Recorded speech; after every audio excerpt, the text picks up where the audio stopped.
Hello everyone. In this video, we will learn about the cardiac action potential and how it correlates with the ECG waves.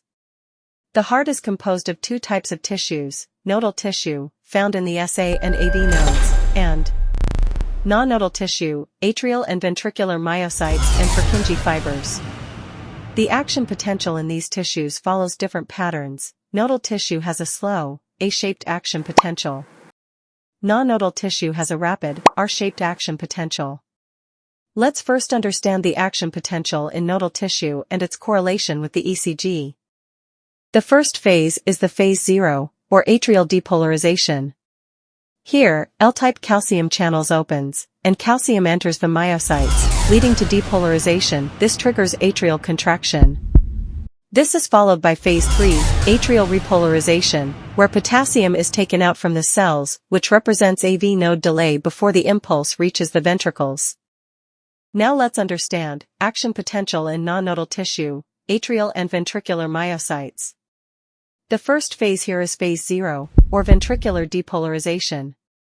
In this phase, rapid sodium influx causes a sharp spike in membrane potential. This represents ventricular depolarization. Atrial repolarization also happens here but is masked by the strong ventricular signal. The second phase is phase 1, or also referred to as partial repolarization. During this phase, potassium efflux causes a slight dip in the curve. This is followed by phase 2, or the plateau phase, where calcium influx balances potassium efflux, creating a prolonged plateau phase. During this phase, ventricles remain contracted. Lastly, potassium efflux returns the membrane to resting potential, which causes sharp drop in the curve. This represents ventricular repolarization. Let's correlate the action potential of nodal and non-nodal tissue alongside the ECG waves. Firstly, since the impulse is generated in the nodal tissue, phase 0 corresponds to the P wave in the ECG. This is followed by phase 3 in the nodal tissue, which corresponds to the PR segment in the ECG. This completes the correlation of nodal tissue action potential with the ECG for now. As the impulse travels downstream toward the ventricles, the first phase is phase 0, which appears as the QRS complex in the ECG. Phase 1, which represents partial repolarization, is masked by the strong QRS complex and is therefore not seen as a separate wave or segment in the ECG. Next comes phase 2, which corresponds to the ST segment in the ECG. Finally, the T wave in the ECG represents phase 3, which is the repolarization of non-nodal tissue, ventricular myocytes.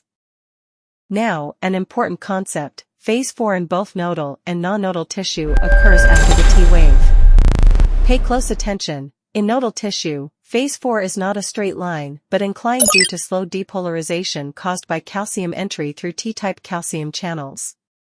In non-nodal tissue, phase 4 is almost a straight line due to the slow leakage of potassium ions from the cells, maintaining a stable resting membrane potential. That's all for this video. If you found this helpful, please give a thumbs up, share, and subscribe to the channel. Thank you.